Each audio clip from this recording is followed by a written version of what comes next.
विजयनगरम में बैनुल अक़वामी यौम आज़ा अतिया के मौके पर अवाम में बेदारी पैदा करने के लिए एक बड़ी रैली निकाली गई। All India body and organ donors association के ज़िले शाख के ज़र-ए-एहतमाम मुनक़दा इस रैली का इफ्तिताह ज़िले सर्जन अस्पताल के सुपरिटेंडेंट डॉक्टर आलो दबांजा ने किया है। इस मौके पर मुक़र्रिरीन ने कहा कि आज़ा अतिया के ज़रिए एक अतिया कुनिंदा की बदौलत 8 अफराद को नई ज़िंदगी मिल सकती है।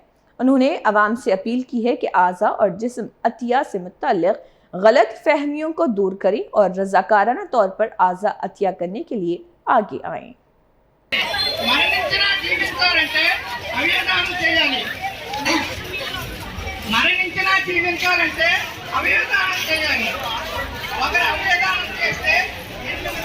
చచ్చిపోతే నాకు ఇంకా మనసులో ఏదో దీనిలా ఉంటుంది కానీ ఈ అవయవదానం మీద చాలా మందికి అవగాహనకు వస్తామన్నారు. కాబట్టి ఇది 3వ రోజు 4వ రోజు కావడం వల్ల ఆయన రాలేకపోయారు.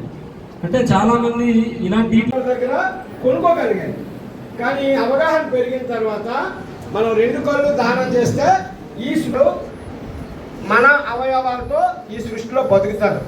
అందుకని అపోహలు పల్లెటూరులో కానీ పట్టణాల్లో కానీ మన తల్లిదండ్రుల దగ్గర మన అవయవాలు దానం చేసిస్తే మన శరీరాన్ని కాల్చాలి పోడ్చాలి అంటారు.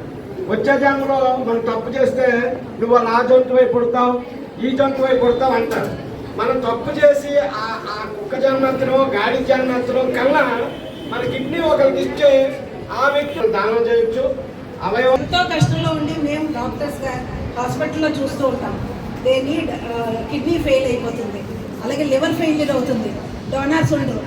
ఇండియాలో చాలా ఇప్పుడు సార్ చెప్పినట్టు 0.8% మాత్రమే అవేర్నెస్ కానీ ఇస్తున్నారు, డొనేషన్ కానీ అవుతున్నాయి. So we have to all pledge to donate our organs and also inspire మన ఫ్యామిలీలోని ఫ్రెండ్స్లోని ఇది చెప్పాలి. ఇందాకే మీరు అన్నారు చూసారా, నాట్ ఓన్లీ కడావర్ డిసీజ్ డోనర్సే కాదు, లైవ్ డోనర్.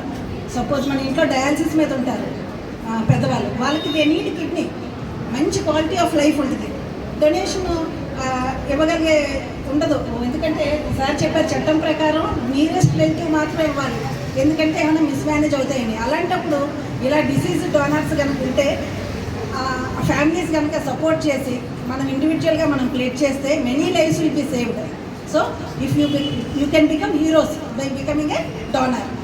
సో డొనేషన్ అనేది ఒక లైవ్ ఒక డోనర్ ఒక డిసీజ్ బాడీ నుంచి తీసుకునే ఇవి 8 లైఫ్స్ సేవ్ చేస్తాయి. లివరు, అలాగే 2 kidneys, 2 lungs, heart, pancreas, intestines కాకుండా టిష్యూస్, కార్నియా, అలాగే స్కిన్, ఇలా హ్యాండ్, ఇలా చాలా రకాలుగా ఉపయోగపడతాయి. కానీ అవేర్నెస్ లేదు. సో డొనేషన్ చేసే ఈ అవయదాతల సంఘం ద్వారా ఎంత చక్కటి స్పీచెస్ ఇచ్చి ఎంత ఈ రోజున అట్లీస్ట్ ఈ రోజునైనా మనం ఇన్స్పైర్ అయ్యి as we will take a pledge that we will donate our organs through Jeevandan ఉంది. రకరకాల పోర్టల్స్ ఉన్నాయి కదా చెప్పినట్టు.